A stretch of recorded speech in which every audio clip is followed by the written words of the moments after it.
अखाड़ा परिषद के राष्ट्रीय अध्यक्ष महंत नरेंद्र गिरी की मौत का रहस्य अब धीरे धीरे खुलता जा रहा है 24 घंटे के अंदर।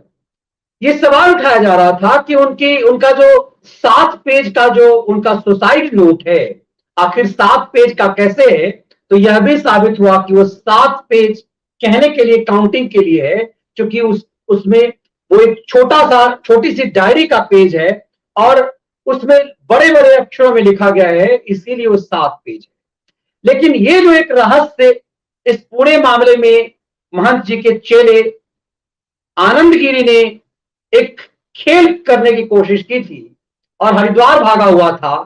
आनंद गिरी ने यह बताने की कोशिश की थी कि महंत जी तो लिखने की उनकी आदत नहीं है और कभी लिखते नहीं है, सिग्नेचर तक नहीं करते, इसीलिए उनके खिलाफ एक साजिश है।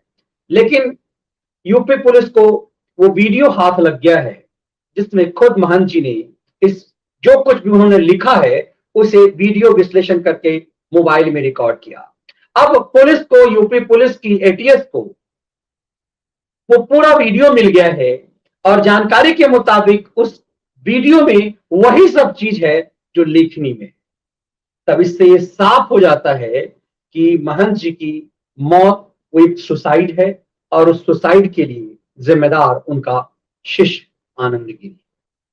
आनंद गिरी का बैकग्राउंड अब चीजें सामने आ गई है और इससे ये लगता है कि आनंद गिरी अय्यासी करता था। उसके कई सेल्फी वीडियो, कई सारे सेल्फी तस्वीरें दुनिया भर के देशों में अय्यासी के आने लगे हैं और बताया ये जाने लगा है कि महंत नरेंद्र गिरी जब इसके लिए उस पर नियंत्रण करना चाहते थे तब वो उतावला हो गया और संपत्ति का लालच इस कदर उसके अंदर हुआ कि वो खुद अपने गुरु को बदनाम करने लगा। एक वीडियो जो वायरल हो रहा है अप्रैल महीने का, जिसमें वो अपने गुरु से माफी मांग रहा है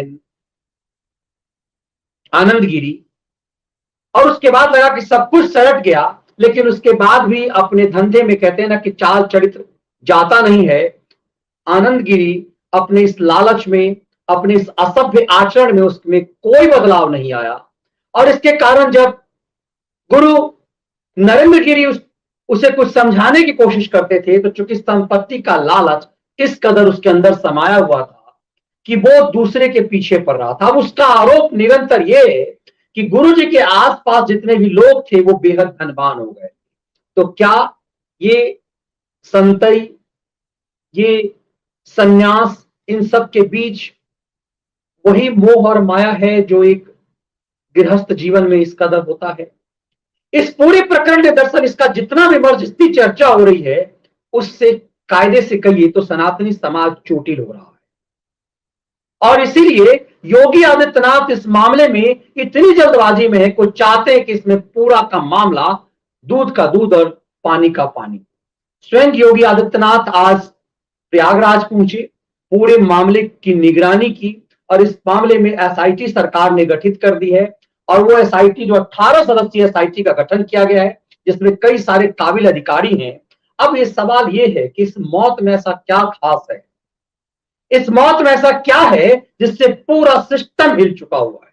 क्योंकि वो राम मंदिर के निर्माण की अगुवाई कर रहे थे, चूंकि वो, उनके बारे में ये है कि पिछले दिनों जिस चीज के लिए योगी आदित्यनाथ का क्रेडिट मिल रहा है कि उन्होंने बेहतरीन आयोजन कुंभ मेला का किया था, उसमें अखाड़ा परिषद की भूमिका बेहद महत्वपूर्ण है। इसीलिए योगी आदित्यनाथ खुद सदमे में, उत्तर प्रदेश की पूरी सरकार सदमे में है, क्योंकि उत्तर प्रदेश का जो दुनिया में नाम गाम हुआ था कुंभ को के बेहतरीन आयोजन के लिए, उसमें बताया जाता है कि महंत नरेंद्र गिरी की बहुत बड़ी भूमिका थी।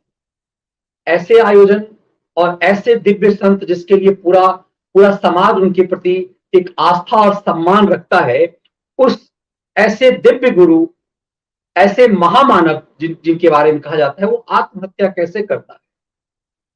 जो लोगों को प्रेरित करते हैं कि चीजें नहीं करनी चाहिए, वो ऐसा कैसे कर ले रहे हैं?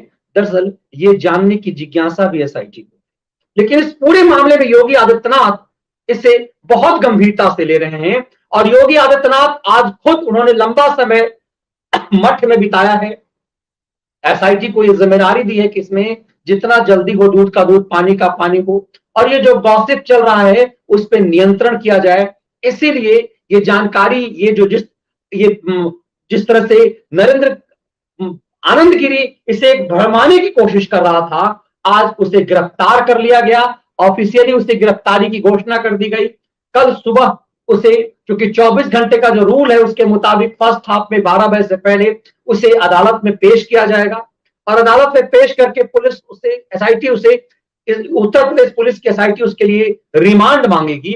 और इस मामले में कई अन्य लोगों की गिरफ्तारी हुई है। बताया जा रहा है कि इसमें सपा के कुछ कार्यकर्ताओं की भी भूमिका है।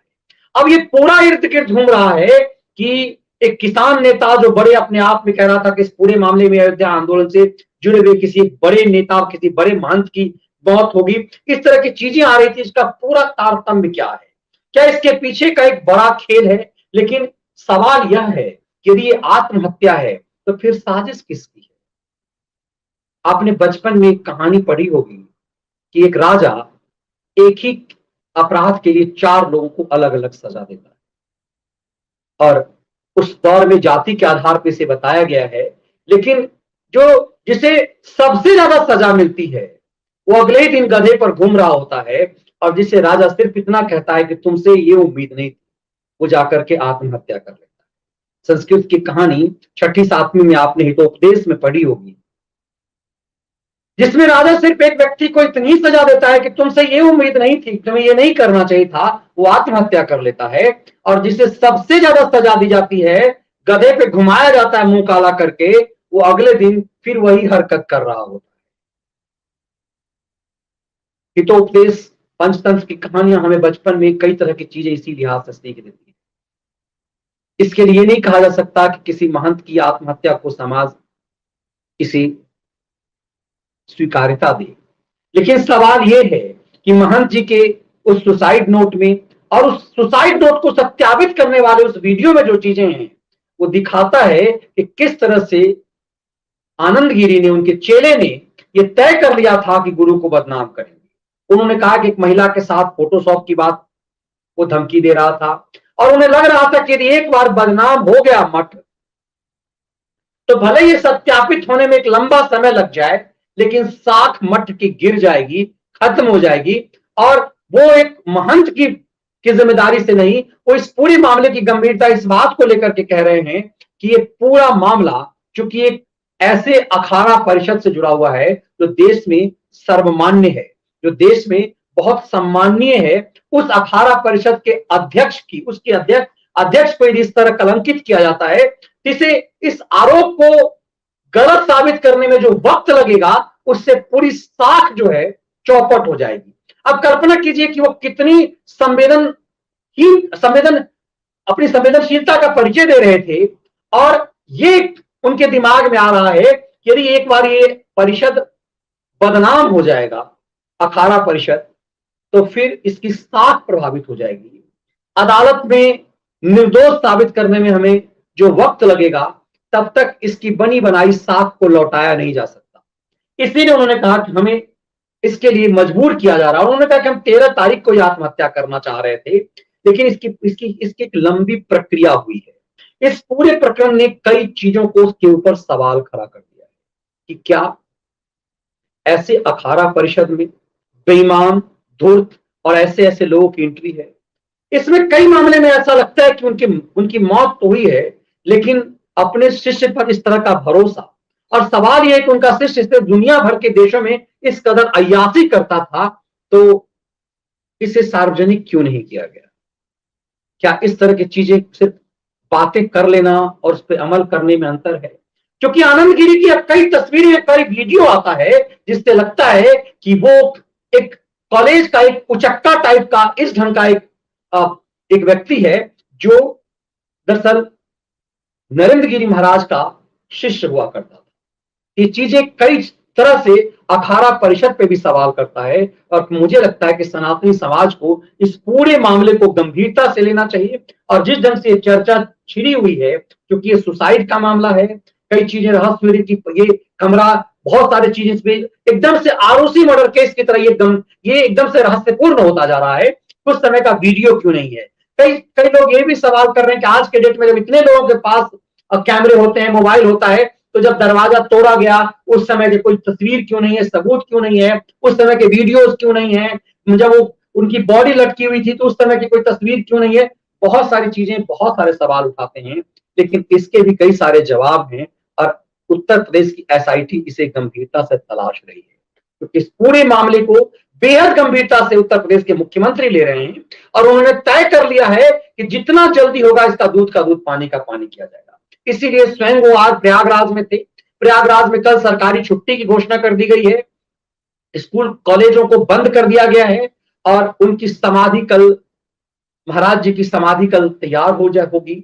इस पूरी चीजों से लगता है कि सरकार और सिस्टम इसे कितनी गंभीरता से ले रहा है। ये गंभीरता से लेना इसलिए भी जरूरी है कि ये किसी एक महंत की मौत का मामला नहीं है, ये पूरे एक आस्था पर चोट का मामला है, आस्था पर आघात का मामला है। इसीलिए योगी आदित्यनाथ इस पूरे मामले को बेहद गंभीरता से ले रहे हैं। उम्मीद की जानी चाहिए कि उत्तर प्रदेश का एसआईटी इस पूरे मामले को बहुत ही जल्दी जनता, पब्लिक और देश के सामने रखेगा कि क्या सचमुच लोभ, लालच और मोह माया उस मठ के ऊपर हावी हो चुका हुआ था।